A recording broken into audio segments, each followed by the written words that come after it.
Hello students, welcome to Shiny Max. 9ஆம் வகுப்பு பயிற்சி 9.1ல் முதல் கொஸ்டின் பார்க்கலாம். நீங்கள் ஒரு தெருவில் நடந்து செல்கிறீர்கள். நீவீர் சந்தித்தவர்களில் ஒரு புதிய மனிதரை தேர்ந்தெடுக்கவும். நீங்க இப்போ ரோட்ல நடந்து செல்றீங்க. அங்க நிறைய பேர் போவாங்க. அதுல ஒரே ஒரு நபரை மட்டும் நீங்க தேர்ந்தெடுக்கணும். அடுத்து அந்த மனிதரின் பிறந்த நாள் ஞாயிற்றுக்கிழமையாக இருக்க நிகழ்தகவு என்ன? இப்போ நீங்க தேர்ந்தெடுத்த நபரோட பிறந்த நாள் ஞாயிற்றுக்கிழமையாக இருக்க நிகழ்தகவு என்னன்னு கேக்குறாங்க. நிகழ்தகவு அப்படின்னாலே பின்னமா எழுதிக்கணும். ஓகேங்களா? முதல் பைக்கு கீழே என்ன வரும்னா, கொஸ்டின்ல எதை பத்தி கேட்குறாங்களோ அதோட மொத்த எண்ணிக்கை. இங்க கிழமையை பத்தி கேட்குறாங்க. அப்போ மொத்தமா எத்தனை கிழமை உண்டு? 7 கிழமை உண்டு.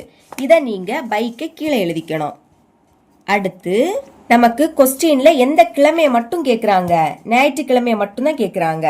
அப்ப 7ல் ஒரே ஒரு கிழமை தான் ஞாயிற்றுக்கிழமை. அதனால மேல 1ன்னு எழுதிக்கணும். ஓகேங்களா? இதுதான் இதோட ஆன்சர். ஆனா இதை ஃபார்முலா படி நம்ம சால்வ் பண்ண போறோம். ஃபர்ஸ்ட் எஸ்ன்னு எழுதிக்கலாம். எஸ்னா கூறு வழி, அதாவது கீழே உள்ளது. ஓகேங்களா? இப்ப எஸ் அப்படின்னு எழுதிக்கிட்டு பிராக்கெட் போட்டுருங்க. மொத்தமா 7 கிழமை உண்டு. அந்த கிழமையை வரிசை எடுத்து எழுதிக்கலாம்.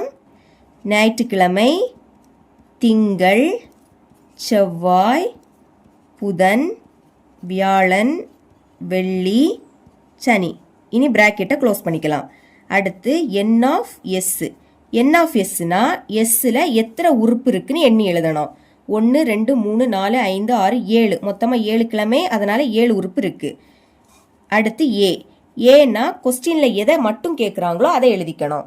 அதான் எழுதியிருக்கேன். தேர்ந்தெடுத்த மனிதரின் பிறந்த நாள் ஞாயிற்றுக்கிழமை வருவதற்கான நிகழ்ச்சி.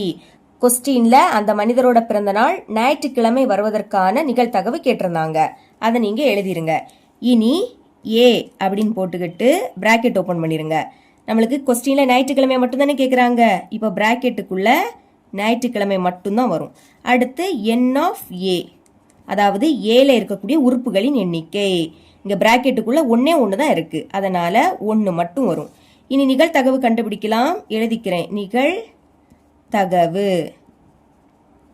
நிகழ்தகவு கண்டுபிடிக்கக்கூடிய ஃபார்முலா இருக்கு. அதை எழுதிக்கலாம். P of A is equal to N of A by N of S. பிரதியிடுங்க. N of A, N of A யோட மதிப்பு 1. அப்ப மேல 1 வரும். அடுத்து N of S, N of S ஓட மதிப்பு 7. இதை கேன்சல் பண்ண முடியாது. அப்ப இதுதான் இதோட ஆன்சர். இவ்வளவுதான் இந்த சம்.